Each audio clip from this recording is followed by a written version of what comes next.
योनिमन्ये प्रपद्यन्ते शरीरत्वाय देहिनः स्थाणुमन्ये अनुसंयन्ति यथा कर्म यथा श्रुतम।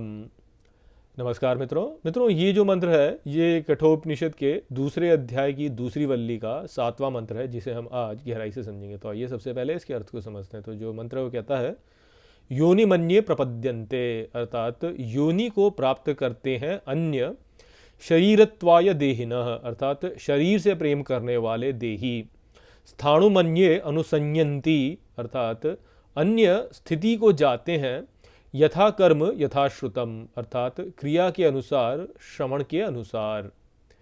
तो यहाँ पर यम नचिकेता से कह रहे हैं कि कुछ तो देही ऐसे होते हैं जो कि शरीर से प्रेम करते हैं और इसलिए जो है वह योनि को प्राप्त करते हैं, वहीं अन्य जो होते हैं वह स्थिति को प्राप्त करते हैं।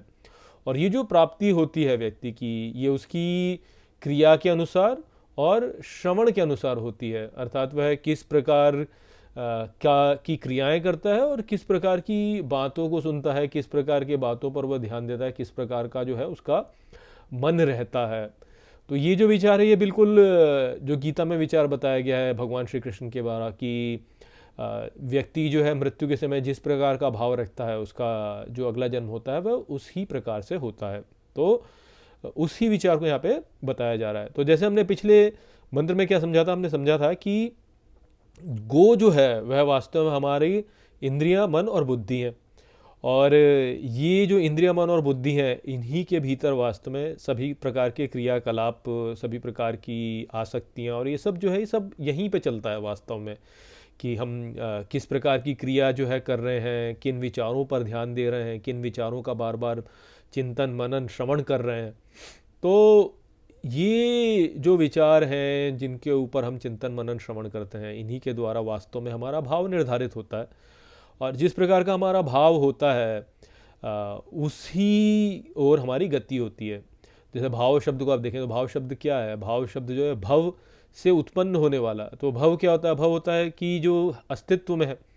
तो भाव क्या हो गया? भाव वास्तव में यही है कि जो हम हैं किसी भी समय पर। शरीर तो जो शरीर है ये तो अलग हो गया, ये हम हैं ही नहीं वास्तव में। इसके भीतर देही हम हैं, और हम जिस प्रकार की भावनाओं को अपने भीतर रखते हैं वास्तव में वो ही हम होते हैं। जैसे गीता में भी श्री कृष्ण ने क्या बोला, 17वें अध्याय में उन्होंने बोला कि जिसकी जैसी श्रद्धा होती है, जिसका जैसा भाव होता है वो ही होता है।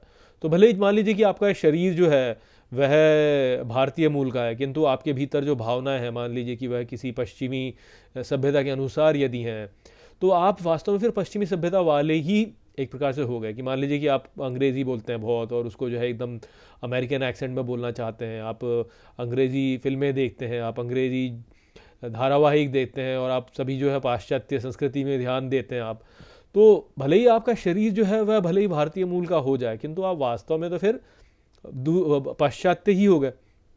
तो वो आपका भाव है, तो वास्तव में वो ही आप हैं। शरीर का तो कुछ है नहीं, शरीर तो ऐसा ही है बस।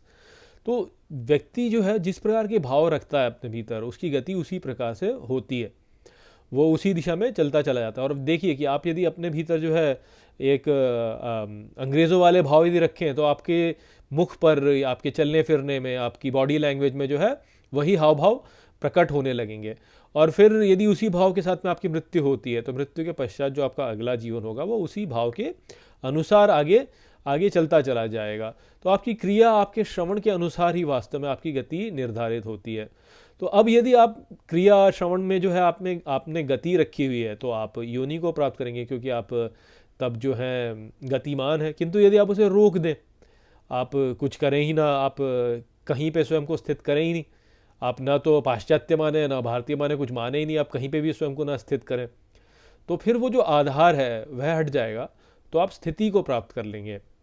हमारे मन के भीतर बहुत से संकल्प चल रहे हैं, हमारे मन के भीतर बहुत से विचार चल रहे हैं, हमारे मन के भीतर अलग अलग जो है संकल्प उत्पन्न हो रहे हैं, और इन संकल्पों के आधार पर ही जो है वास्तव में हमारे भाव निर्धारित हो रहे हैं। तो सभी प्रकार के अलग अलग भाव, कभी कामना का भाव आ गया, कभी क्रोध का भाव आ गया, कभी हमारे करुणा का भाव आ गया, कभी कुछ और भाव आ गया। परंतु यदि हमारे भीतर ये भाव उत्पन्न ही ना हो, तो हम फिर स्थिति को प्राप्त कर लेंगे, हम अपने स्वरूप को जान लेंगे, जो हमारा वास्तविक स्वरूप है, जो कि हम वास्तव में हैं। तो वहाँ पे पहुँचने के लिए जो है हमको ये जो गति है हमारी, इसको हमें रोकना होगा। तो ये जो गति है इसको भी गो ही कहा जाता है वास्तव में, क्योंकि जो हमारी इंद्रियां हैं और मनोबुद्धि है, इस यही है जो वास्तव में गतिमान है। इसके भीतर आप गति देखिए कितनी अधिक है। जो हमारा भौतिक शरीर है गति उसमें भी है, किंतु वो जो गति है वह बहुत ही धीमी है, सूक्ष्म, वो उतनी तीव्र नहीं है। किंतु हमारे मन की गति आप देखिए कितनी तीव्र है। तो मन की गति के आधार पर ही वास्तव में हमारे शरीर की गति भी निर्धारित होती है। कुछ उसमें जो है प्राकृतिक सीमितताएं हैं उसकी, हमारे भौतिक शरीर की, किंतु उस पर जो हमारे मन की गति का भी प्रभाव होता है कि हम किस प्रकार की धारणा बनाते हैं, किस प्रकार के मन में विचार उत्पन्न करते हैं हम। तो ये जो सब गतिमान है, ये इस गति को हम यदि केवल स्वयं में ना मानकर इसको अपने से पृथक माने और स्वयं को माने वह जो इस गति को अनुभव कर रहा है, तो हम स्थिति में स्वयं को प्रतिष्ठित कर लेंगे। और इसका अर्थ ये नहीं कि हमारा फिर जो है नया शरीर नहीं आएगा। हो सकता है कि नया शरीर भी आए, किंतु तब जो है वह हमारे लिए ऐसे होगा जैसे हमने कोई नई फिल्म देखना चालू कर दिया हो, कि हमने पहले कोई पिछले जीवन की जो घटनाएं थी वो है एक फिल्म हमने देखी, और फिर अगले जीवन की जो घटनाएं हैं उसमें हमने दूसरी फिल्म देखी। तो हम शरीर वैसे वास्तव में प्राप्त कर सकते हैं, किंतु हमें यह बोध रहेगा कि ये जो शरीर है ये वास्तव में हम है नहीं। हमारा जो वास्तविक स्वरूप है वह इसका दृष्टा जो है, जो इसको अनुभव कर रहा है वो है, और जो कि स्थिति में है उसमें कोई परिवर्तन नहीं होता, वह अपरिवर्तनशील है। तो वो जो स्थिति है उसकी प्राप्ति ही वास्तव में आत्मा में स्थिति है।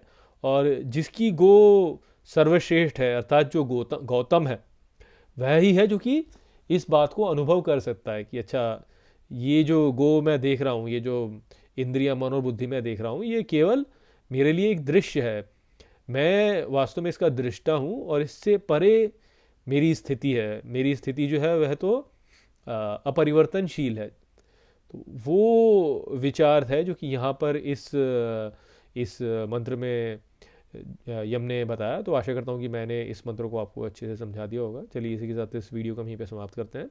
नमस्ते।